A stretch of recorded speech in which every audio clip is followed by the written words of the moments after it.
Stephen Lunas nag-resign na sa Team Casimero. Tapales pinuri si Lunas. Delikado sa alas kay Oguni. Ito ang mga pag-uusapan natin ngayon mga Lods. Ito na mga Lods, nag-resign na nga ng tuluyan itong si 4 Aces Catman and advisor Stephen Lunas bilang parte ng Team Casimero. Sumulat na siya ng resignation letter sa manager ng Casimero na si Mr. Jose de la Cruz. Wala na daw plano na magtrabaho pa sa corner ni Casimero si Stephen Lunas kahit pa sa hinaharap. Hindi na daw siya affiliated sa Team Casimero. Epektibo daw itong resignation niya agad-agad na. Nagpasalamat si Stephen Lunas kay Jose de la Cruz na binigyan siya ng oportunidad para makatrabaho sa kanila at sa isa pang manager na Casimero na si Egis Climas. Wala daw hangad si Lunas kundi ang pinakamabuti para sa Team Casimero. Tinanggap naman Jose de la Cruz ang resignation ni Stephen Lunas pero open daw ito na makatrabaho niyang muli sa hinaharap sa ibang malalaking mga boksingero. Nag-comment naman si Champ Marlon Tapales. Sumaludo ito sa ginawa ni Stephen Lunas.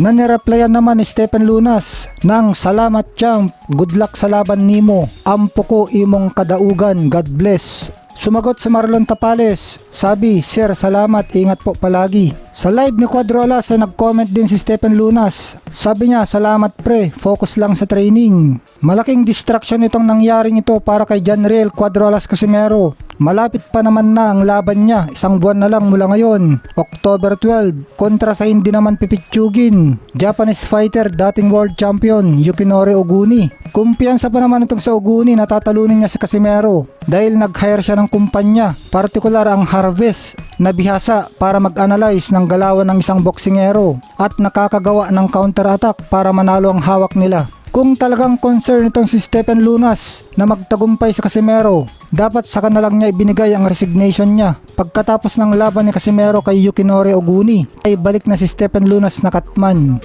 Pero si talaga si Rice, yun lang, isang business lang. Yung parang lang ba, ngayon lang yan. Okay yung usapan namin ni Kuya Stephen, okay. Dito lang yan kasi sa lang, sa Japan lang, pag sa US ikaw na. Di ko alam bakit ganon, bakit lumaki. Sabi naman ni Cuadro Alas, bawas gastos daw kasi sa pamasahe. Manggagaling pa sa Amerika tungong Japan si Stephen Lunas. Samantalang maraming kaibigan at mahusay na trainer sa Casimero na nakatira na sa Japan. Partikular nga itong si Ray Orais na kumpare niya na napangakuan niya na maging parte ng laban niya kapag siya ay sumikat na noong nagsisimula pa lang sila sa boxing. Anong masasabi niyo tungkol dito mga Lods? Comment na at pag-usapan natin yan. But guys, Stephen guys, sabi ko kasi na sa Japan lang naman kasi yung laban. Sa ngayon sa Japan, kasi may mga kaibigan ako ng mga trainer ko dati.